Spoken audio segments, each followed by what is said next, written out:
Loyalty sounds noble. It's one of those words people throw around like it's sacred. Be loyal to your friends. Be loyal to your family. Be loyal to your boss. Stay loyal to the brand. It's preached like gospel, but here's the raw truth. When loyalty is one-sided, it becomes a trap, a mental prison, a leash disguised as virtue.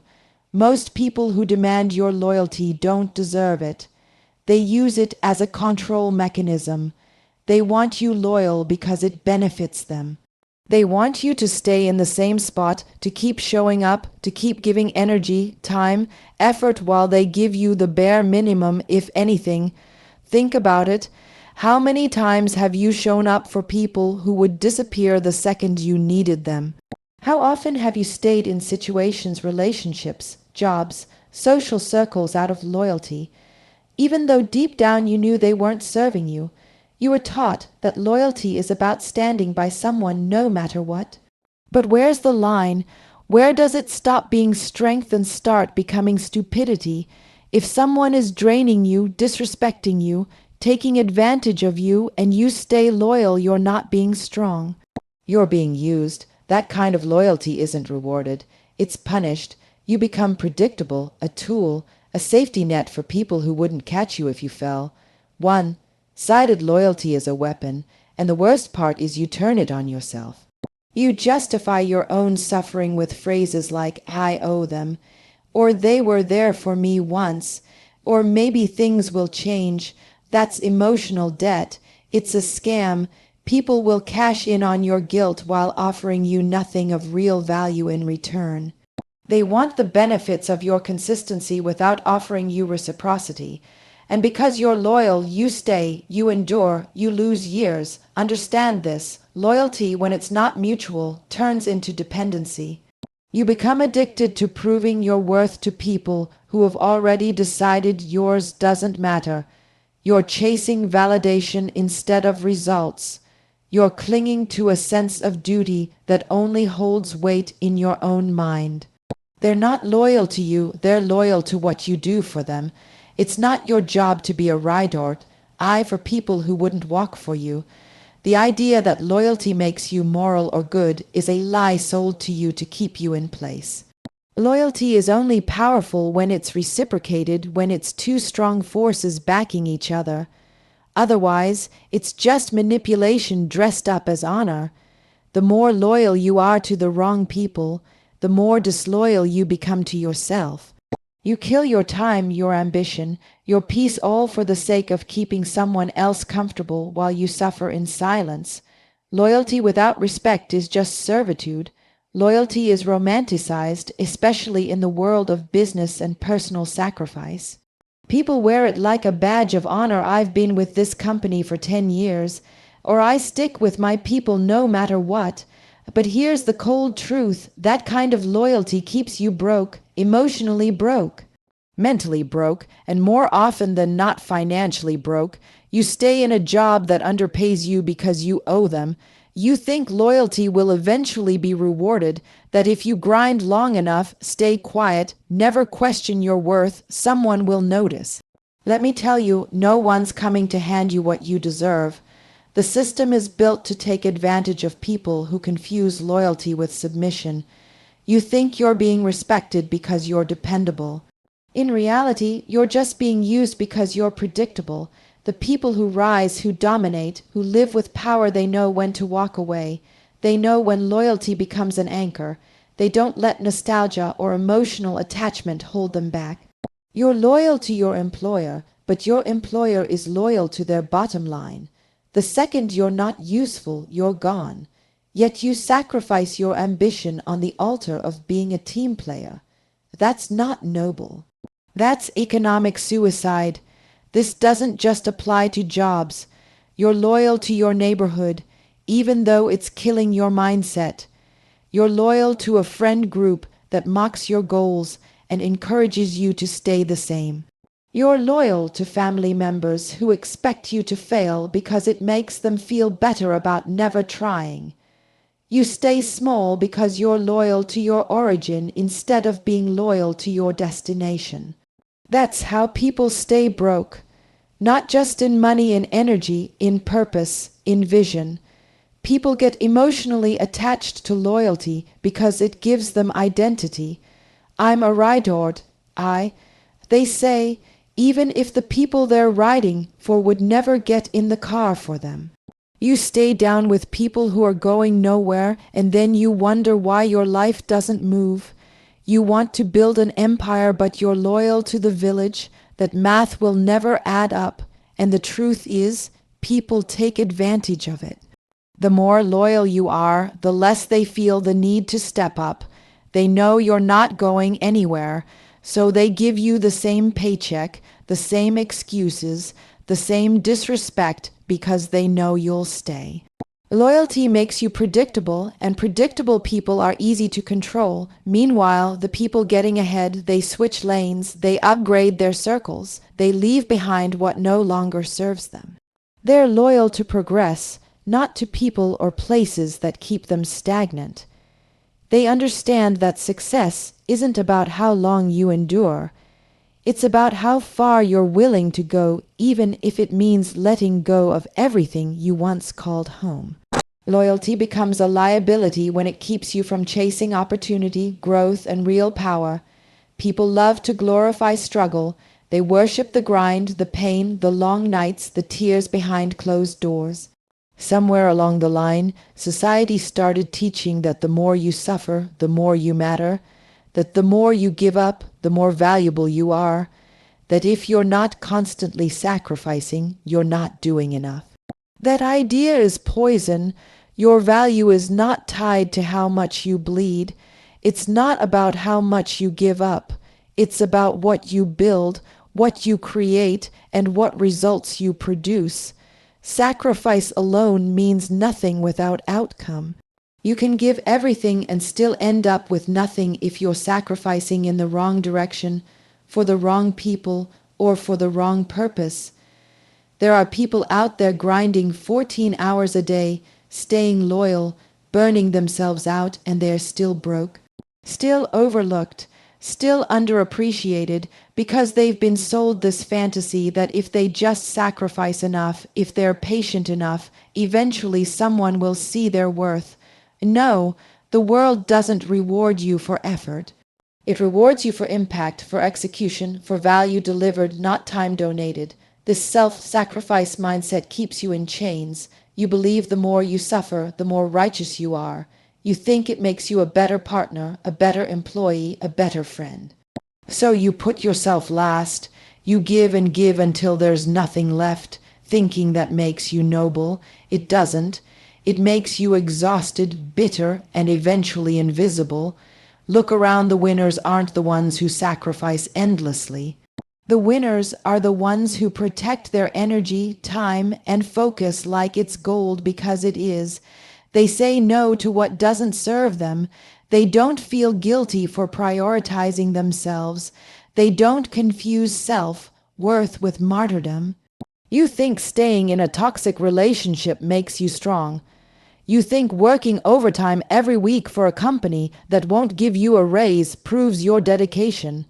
You think helping people who never help you back makes you good. That's not strength.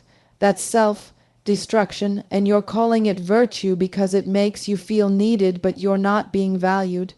You're being drained. Every time you sacrifice yourself for someone or something that doesn't give you equal return, you're sending a message: my value is conditional. You're saying, I have to suffer to earn love, respect, recognition. That belief gets etched into your identity. And once it's there, you start chasing validation through pain. You become addicted to being the one who always gives more. And guess what? People notice.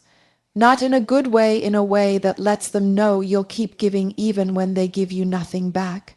You have to wake up from the lie that your worth comes from pain. You don't need to prove yourself by breaking yourself. You don't earn value by how much you lose. You earn it by what you bring to the table, how you show up, and what you're willing to demand in return.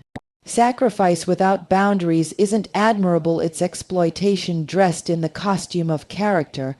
You become who you surround yourself with. That's not just a motivational quote, that's a law of nature. Energy is contagious.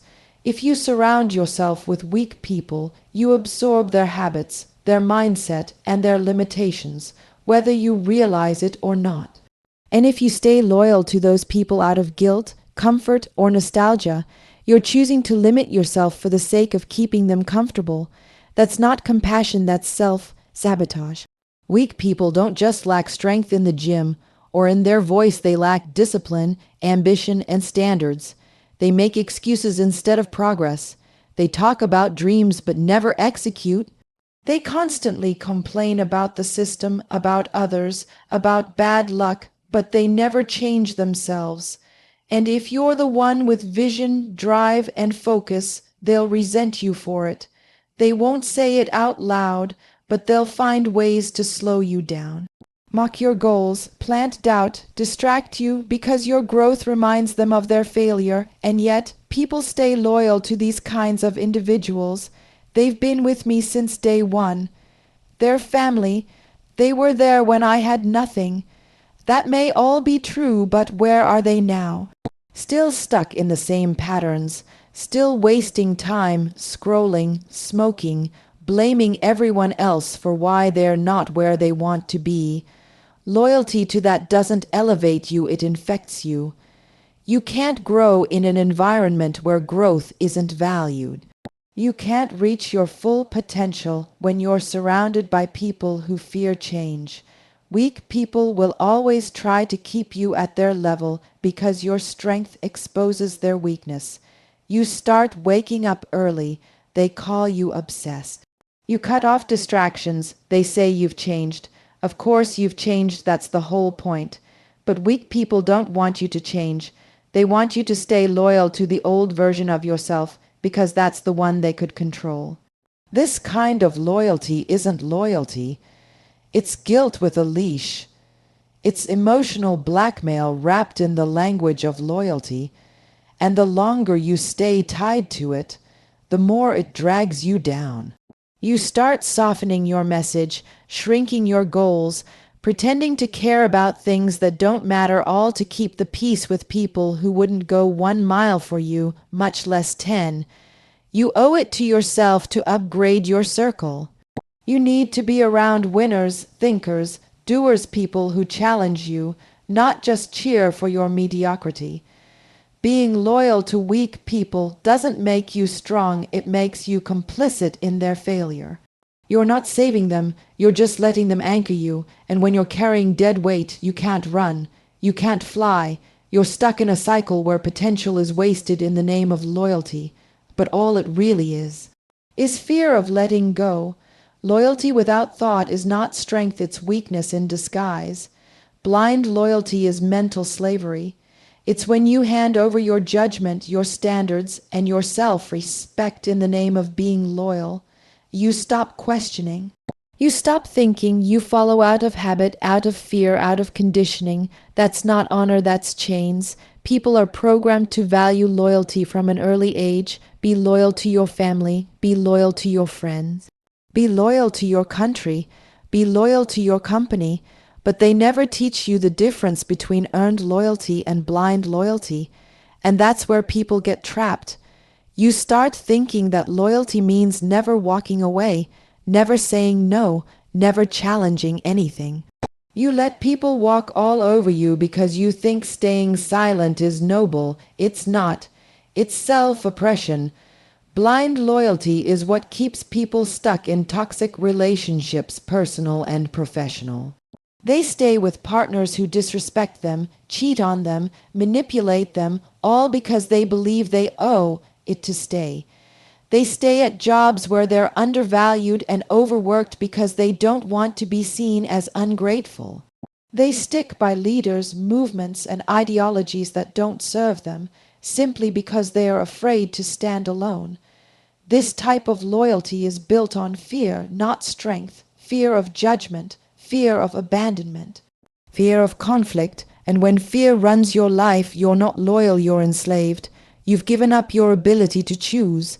You've allowed your identity to be defined by your attachments, and the people you're loyal to, most of them know it. They depend on your blindness.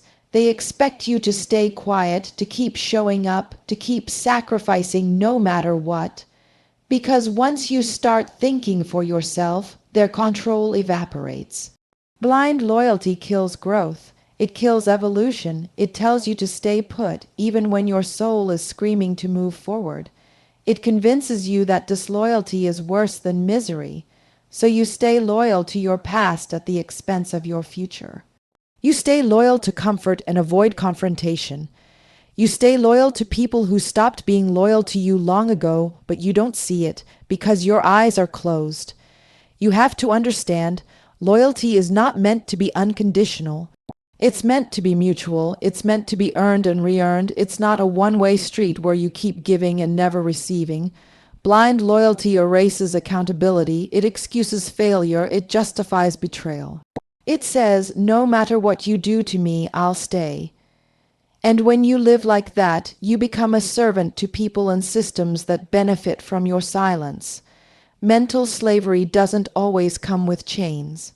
Sometimes it comes with traditions, expectations, and promises that were never supposed to last forever. You start defending what you should have destroyed. You start holding on to what you should have outgrown. And before you know it, you're stuck not because you're trapped physically, but because you've been trained to think loyalty means never leaving, never questioning, never evolving. Success doesn't come to those who are the most loyal, it comes to those who are the most focused. The ones who choose themselves over everyone else, the ones who stop sacrificing their ambition for the sake of other people's comfort. If you want to win, you have to make yourself the priority, not your job. Not your friends, not your circle, you. People like to make you feel guilty for putting yourself first. They call it selfish. They say you've changed. Of course you've changed. That's what growth looks like. What they really mean is you stopped serving them. You stopped being loyal to their version of you. You stopped playing small so they could feel big. And the second you prioritize your own goals, your own peace, your own elevation, they label you disloyal. That's not your problem. That's their insecurity. You weren't born to be someone else's support system. You weren't put on this planet to make sure everyone else gets ahead while you stay behind. You have one shot at this life. One, and you think loyalty to other people should be your highest principle. That's how you end up broke, bitter, and full of regret, chasing applause from people who don't even clap when you win, staying stuck in jobs where your potential is wasted, saying yes when everything in your body wants to scream no. Loyalty is not a substitute for purpose. You can't build an empire when your energy is scattered across everyone else's problems. You can't hit your goals when you keep putting your dreams on pause to help people who won't even press play on their own. If success is the destination, priority is the vehicle, and you can't drive it if you're constantly stopping for every distraction along the way. You owe nobody your future.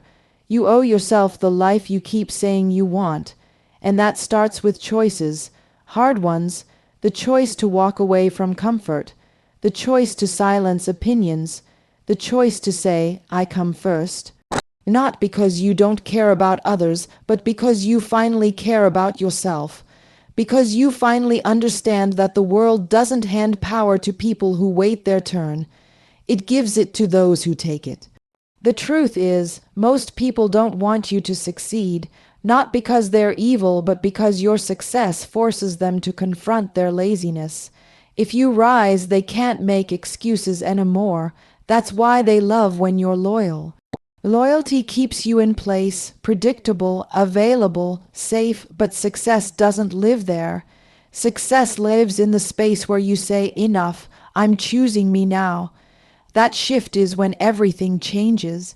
That's when momentum kicks in. That's when progress becomes non-negotiable. You don't get to the top by being the most loyal soldier in someone else's army. You get to the top by building your own. Priority means cutting ties when necessary. It means setting boundaries. It means saying no without explaining yourself. It means chasing your vision even if it means walking alone. Loyalty feels good, but self priority wins every time.